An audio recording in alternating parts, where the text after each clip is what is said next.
What up, gang of Lane? Carolina Jack Claus time. Checking in. Hope everybody's doing great this Sunday afternoon. I know I look like an idiot, but I've been told many, many times that the things I say make me sound like an idiot, so I might as well dress like one too. I'm in the Christmas spirit. Always giving, always being a man of the people. Want to talk a little bit about the transfer portal and Shane Beamer and what's going on at South Carolina. Haven't made a whole lot of videos in the past 3-4 days or so. I've been under the weather, not feeling too good. I've come down with a case of the flu and had me on my butt for a while there, but I think I'm finally getting through it now. Look, what it looks like on the surface that the things are going on down there are really, really good. You know, they just picked up a commitment just a little bit ago from A.J. Swan, the quarterback from Vanderbilt. Yeah, the quarterback from Vanderbilt. We got him now. Great. Look, I just want to kind of, I don't want to poo-poo on anybody's parade, but you know that I have kind of, in the past couple of years, started looking at a lot of things from a glass half empty type of perspective when it comes to the Gamecock football program. And that's from 40 years of being burned. That's why. I have every right to do that. I saw a comment today on one of the videos that old Twisted Rooster put out. Somebody said, "We need to get rid of all these negative Gamecock YouTubers. They make our fan base look terrible." Okay, well, a hit dog hollers, and can only surmise that you're talking about me, because there ain't that damn many Gamecock YouTubers out there. There's only like 3 or 4 of us that actually do stuff that I've seen, and then there's a couple. You got the Spurs Up Show dude who does a podcast format type thing, and he records it here. And then you got this other dude, the Locked On Gamecock guy. I don't know that many more. So, if you're talking about me, hey, number one, you're going to have a hell of a time getting rid of me. I'll tell you that right now. Because Carolina Jackpot ain't going anywhere without a fight unless I'm ready to go. Second of all, I don't consider myself a negative Gamecock YouTuber. I just call things like I see them. And I try to warn people before they get disappointed. That's why I told everybody, hey, you're going 6-6. That's what we're doing. We're going 6-6. And guess what? We went 5-7. We were one crappy defensive series against Florida away from going 6-6. And I'm not putting that out there to say, look at me, I can protect records. I should be working in Vegas and doing all this type of shit. But look, no. I mean, it doesn't take that much to see that things need to be rebuilt there. So I just want to caution everyone to kind of pump the brakes a little bit and use a wait and see approach, like I kind of do, I'll believe it when it happens type of approach to all these transfers we've got coming in. Several of these individuals have had a good season or so at their previous destination, but have also sustained some injuries that have kept them out for a while. The tight end they picked up today from Ball State, he was an all-MAC selection in 2022. Last year, he didn't play at all. What else? We've got, Rocket Sanders. I mean, he had his own types of issues. The Atway guy, he missed an entire season. There are just a lot of these guys that have missed chunks of seasons, and it's a little bit concerning, especially when, and this is the part that really grinds my gears just a little bit more. Beamer is winning everybody over. He's snowing everybody because he's picking up all these dudes. Yet, he hasn't held any coaches accountable yet. They held anybody accountable yet? I hadn't seen it. God, I look so stupid with this on. I'm just laughing at myself. We haven't replaced anyone, haven't let anyone go. Why is the strength and conditioning coach still around when you have multiples of injuries? I mean, these questions have to be asked. Want Rocket Sanders to be productive? Block for him. Get an offensive line that's going to block for him. I know, got a lot of players coming in. Got some great freshmen coming in. That's wonderful. You'd like to not have to use them next year. This past year, I don't think that Oluwatosin Tree Babalade was probably even really supposed to play a whole lot. But he did, because he had to, because all these guys were hurt. Well, something interesting about that I want to point out. We say we had all these injuries on the offensive line. That's why we couldn't do anything, couldn't move the ball. There was just terrible or zero continuity there. In 2023, we picked up negative yardage on rushing plays 14% of the time. In 2022, picked up negative yardage on rushing plays 14% of the time. And in 2021, it was 13% of the time. So are you telling me that we had the same number of plays? We had just massive injuries each one of those years. And that's why we had such piss poor negative rushing stats. No. I'm telling you, it's coaching. It has to be. There's nothing to tell me that it's not. Greg Atkins and Lonnie Teasley I'm sure they have served their purpose well down there. I'm sure that they're well liked, but they need to find a new home. He needs to find someone who's going to come in there and develop these guys. He's recruited a hell of a class along the offensive line for 2024. But they're just going to be a pile of shit if you allow them to be coached by a pile of shit. And I'm putting it blunt, and maybe that's a little bit ugly, and you think distasteful, and like somebody doesn't want to hear that, but it's true. Shit breeds shit. Good breeds good. So I want to see some of that happening, and maybe we will. Maybe he has plans to do these things. I really don't know. I mean, I should think it probably would be rather hard to get a whole bunch of people in off the transfer portal wagon at the same time as you're firing people. Now, I guess you do have to prioritize, but couldn't we kind of multitask? I'm doing like that because I'm juggling. Could we juggle our tasks a little bit? I don't know. I mean, plenty of guys out there doing it. Hillbilly boy, about 30 miles over that way, is doing it. He's let a couple of them go. This weekend on Twitter, they have been more damn annoying than they have been in God knows how long.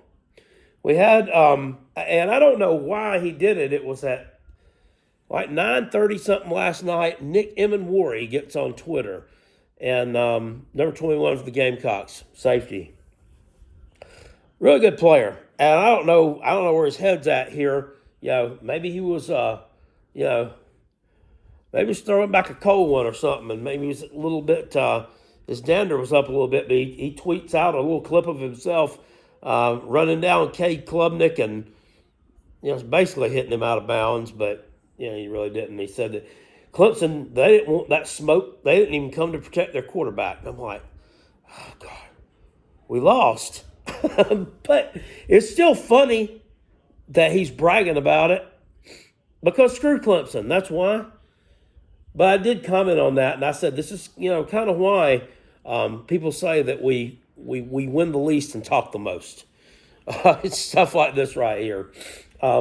It still just makes me angry to this day. Absolutely no reason we should have lost that ball game. Their defense, really good, really solid. Can't move the ball. Can't move the ball a lick. And it's in spite of themselves. They couldn't move the ball. All South Carolina had to do was 1-2 big plays. You changed the entire complexion of that game. That's how close it was.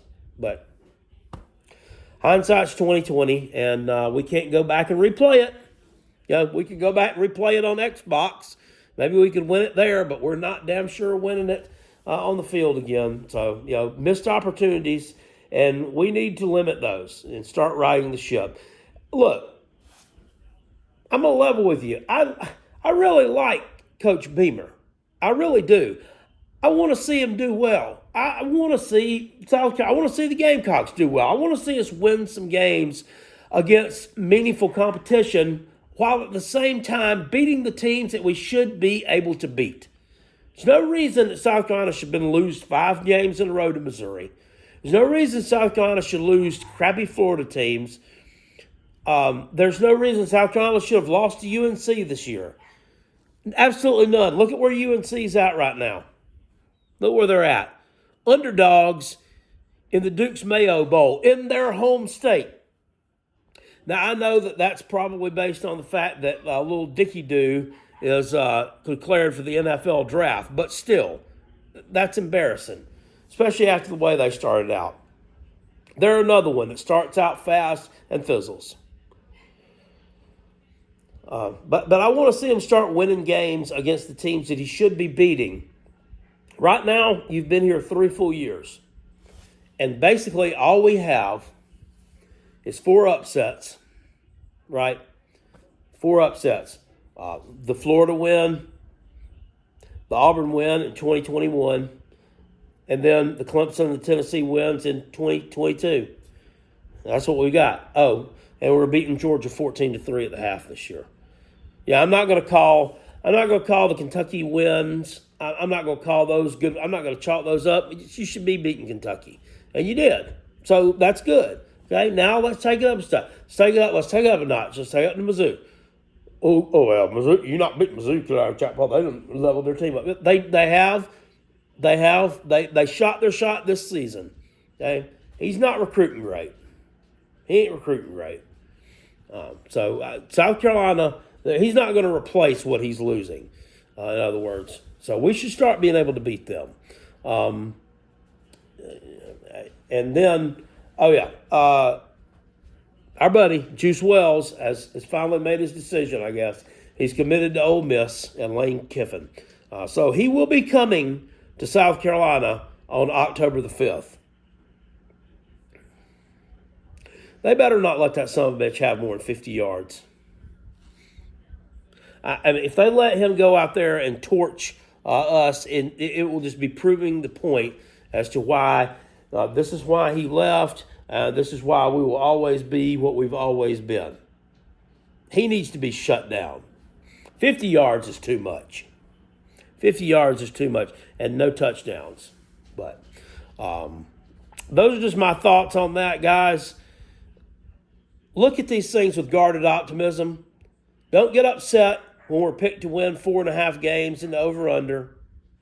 Don't get upset when you look at the magazines that come out in June, July, and we're picked near the bottom of the SEC, because that's what it's going to be.